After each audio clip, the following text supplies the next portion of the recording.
गुरुदेव को आत्मसमर्पण कर देता है, नहीं स्वभाव में ये आ जाएगा। पहला ब्रह्मचर्य, भोग वासना का नाश अपने आप ही हो जाएगा। गृहस्थ में है तो अरुचि पूर्वक धर्म का पालन करने के लिए काम का सेवन, अरुचि पूर्वक। एक आंतरिक रहस्य है, यदि आपके अंदर भोग इच्छा नहीं है और आप गृहस्थ धर्म में हैं और ऐसी चेष्टा हुई है, वो अंदर कोई फर्क नहीं डाल पाएगी। जो कामनाएं बांध कर दुर्गति कराती हैं वो उस उपासक की नहीं हो पाएगी। जो गुरु चरणारविंद में आत्मसमर्पण किए हुए है, ये बड़ा सूक्ष्म विषय अध्यात्म का है। इच्छा का ना होना और फिर कोई क्रिया होना तो उसका कोई प्रभाव नहीं पड़ता। कोई क्रिया नहीं हुई लेकिन इच्छा है, उसका प्रभाव पड़ेगा। क्रिया है धर्म पूर्वक हो रही काम की, पर कोई प्रभाव हृदय में नहीं पड़ेगा। यह आंतरिक अध्यात्म का सूत्र है। इच्छा ही बंधन कारक है। जो गुरुदेव का परब्रह्म भाव से आत्मसमर्पण करते हुए चलता है सतमार्ग में, तो पहला लक्षण जागृत होता है कि उसकी भोग वासना पर अंकुश हो जाता है, वो ब्रह्मचर्य पर ध्यान देने लगता है। ब्रह्मचर्य ये समस्त साधनों की नींव है। जिसका ब्रह्मचर्य ठीक नहीं, उसकी दिनचर्या तो एक जैसी बराबर चल ही नहीं सकती। पक्का 2-4 दिन की बात नहीं कहते, राइट टाइम पर बहुत काल तक जिसकी दिनचर्या ठीक चले, पक्का ब्रह्मचर्य ठीक है। नहीं, चल ही नहीं सकता, चल ही नहीं सकता। वो राइट टाइम पर उसकी दिनचर्या बहुत काल तक नहीं चल सकती जो ब्रह्मचारी नहीं। और वो गृहस्थ ब्रह्मचारी ही है जो संतानोत्पत्ति के लिए, केवल भगवत आज्ञा पालन करने के लिए, गृहस्थ धर्म का निर्वाह करने के लिए, वो धर्मयुक्त काम उसकी उपासना में बाधा नहीं पहुंचा सकता। पर व्यभिचार भावना, ये गुरु शरणागत होते ही पहला अंकुश इंद्रियों पर लगता है कि वो भोग वासनाओं से निवृत्त, ब्रह्मचर्य। दूसरा अहिंसा, मन से, वाणी से, शरीर से वो किसी को दुख पहुंचे ऐसी चेष्टा नहीं करता। जो गुरु समर्पित होता है, पहला ब्रह्मचर्य पर। बहुत अमृत है ये। अगर ये अमृत पी लिए तो भगवदामृत, प्रेमामृत, ज्ञानामृत अब कुछ दुर्लभ नहीं है। कोई भी हो, भगवद आश्रय लेकर, गुरु आश्रय लेकर इस अमृत का पान करो। बहुत कठिन है। खान पान, दृश्य, संग, बोलचाल, इनका बहुत प्रभाव पड़ता है आपके संयम पर। यदि आपका खान पान सही नहीं है, आपका देखना सही नहीं है, सुनना सही नहीं है, बोलना सही नहीं है, तो आपका ब्रह्मचर्य सही नहीं होगा। ब्रह्मचर्य को आप एक परम धन के रूप में देखिए तो आपके अंदर क्षोभ पैदा होने लगेगा। जिस खान पान संग से ब्रह्मचर्य नष्ट होता है, उसके लिए वो बर्दाश्त नहीं होगा, नहीं बर्दाश्त होगा। आज हम ब्रह्मचर्य पर महत्व नहीं दे रहे, व्यभिचार पर महत्व दे रहे। किसी का संयोग ये ना हो, अगर आप ब्रह्मचर्य का महत्व नहीं दे रहे तो आप अपने हाथ से अपने आप को नष्ट करते रहेंगे। ये बहुत बड़ी वस्तु है, बहुत बड़ी वस्तु। बहुत जल्दी अध्यात्म में आपका प्रवेश हो जाएगा, बहुत आनंद प्राप्त हो जाएगा। हर रोग, हर प्रकृति के वार को सहने की सामर्थ्य ब्रह्मचारी में स्वयं जागृत हो जाती है। ब्रह्मचर्य का मतलब यह नहीं होता कि बहुत मोटा हो जाएगा, नहीं नहीं, ऐसा नहीं है। ब्रह्मचर्य अध्यात्म शक्ति को पुष्ट करती है। ब्रह्मचर्य हीनता में मोटा हो सकता है। ब्रह्मचर्य हीन हुआ तो चर्बी बढ़ सकती है, मोटापा बढ़ सकता है और स्थूलता आ सकती है, लेकिन ब्रह्मचारी में नहीं आएगी।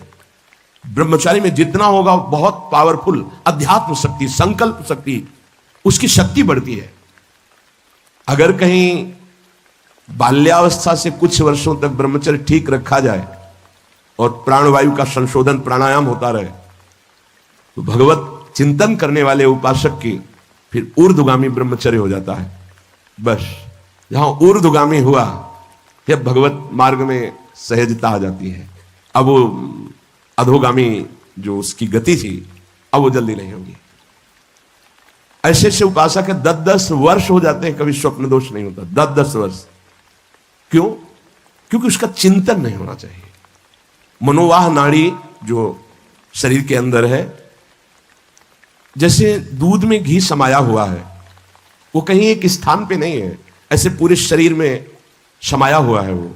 जैसे दूध को हम औटाकर गर्म करके दही बना के फिर उससे मक्खन निकालते हैं, फिर घी निकलता है, ऐसे एक नाड़ी है मनोवाह, उसमें इतनी चिंतन से गर्मी पैदा होती कि तत्काल पूरे रक्त से वो उसको घसीट लेती है और मनोवाह नाड़ी फिर उससे बाहर कर देती है। चिंतन आपका ठीक हो, तभी कहा है इच्छा रहित तो कुछ नहीं बिगड़ने वाला। संत सदगुरुदेव का आश्रय लेने पर सबसे पहला कदम ब्रह्मचर्य पर होता है। अगर ब्रह्मचर्य ठीक है तो आपकी दिनचर्या ठीक है। सर्दी गर्मी बरसात रोग शोक मान अपमान दुख सुख सब कुछ आनंद पूर्वक सहने की सामर्थ्य आती है। जितना ब्रह्मचर्य क्षीण होता जाएगा उतनी आपको अधिक सर्दी लगेगी, अधिक गर्मी लगेगी, चिड़चिड़ा स्वभाव हो जाएगा, कुछ कार्य करने का मन नहीं, पड़े रहने का मन रहेगा, आपके अंग प्रत्यंग ये प्रमादी हो जाएंगे, इंद्रियां प्रमादी हो जाएंगी। ब्रह्मचर्य में एक अलौकिक तेज रहता है, हर इंद्रिय चेष्टायु हर क्रिया जो भागवती व्यवहारिक उसमें एक नवीन उत्साह बना रहता है।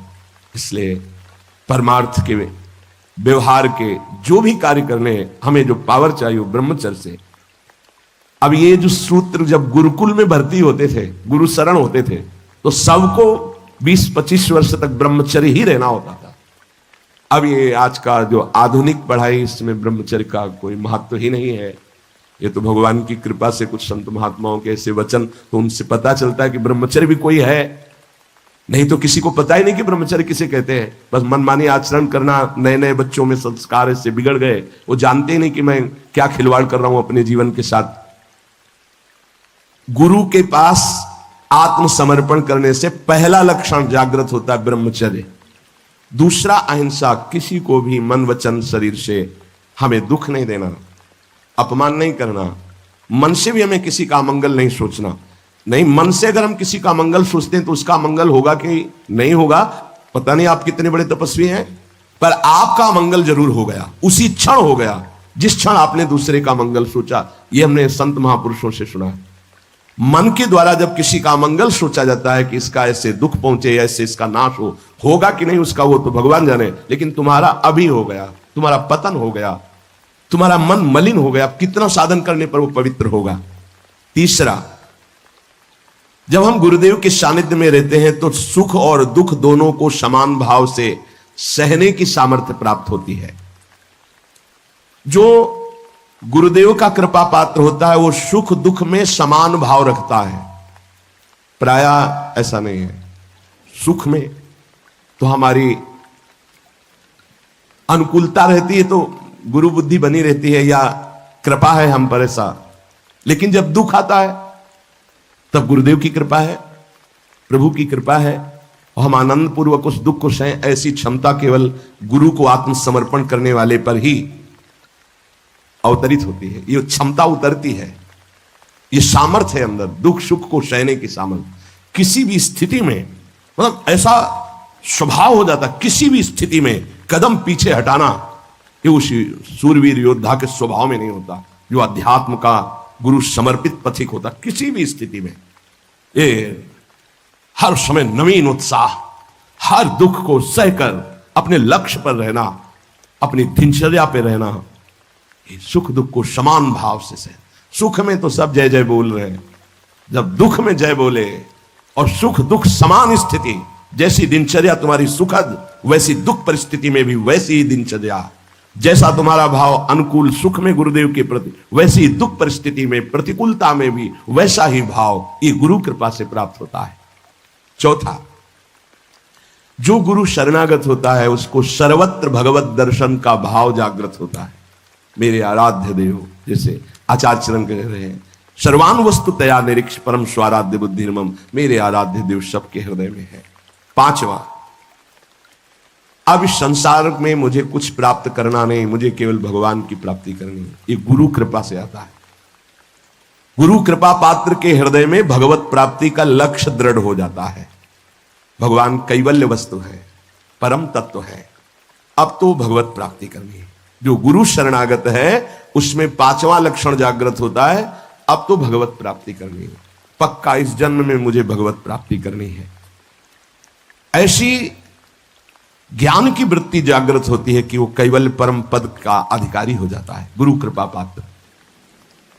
छठवां, सदैव अकेला रहने का स्वभाव होने लगता है उसका, गुरु कृपा पात्र का।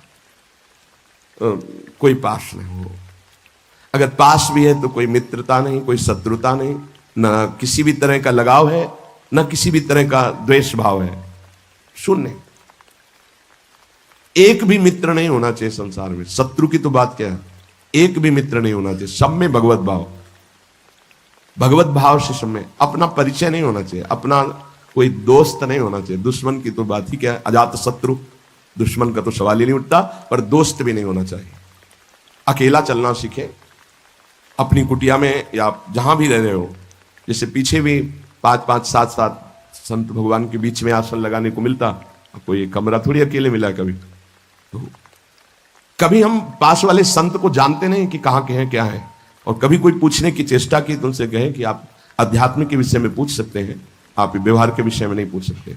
तो ये तुम्हारा बात करने का स्वभाव नहीं है क्या? नहीं। हमें पूछा गया था एक आश्रम में कि आप बोल लेते हैं कुछ, मतलब बोलना आता है आपको कि नहीं?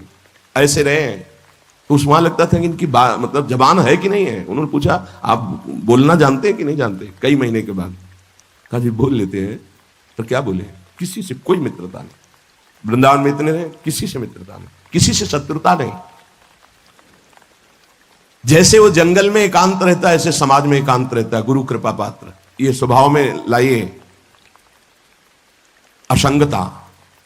एकस चरण रहस्चित्त मनंतई से एक दृष्टि हो जाती है।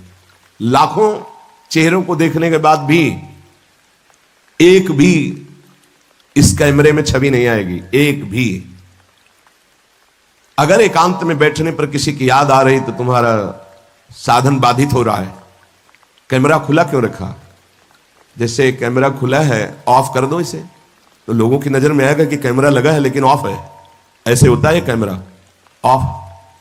अंदर से एकमात्र अपने लक्ष्य में, और लाखों लोगों को देख लिया, एक भी छवि नहीं आई। चाहे वो जंगल में रहे या एकांत, वो असंग रहता है। गुरु कृपा पात्र।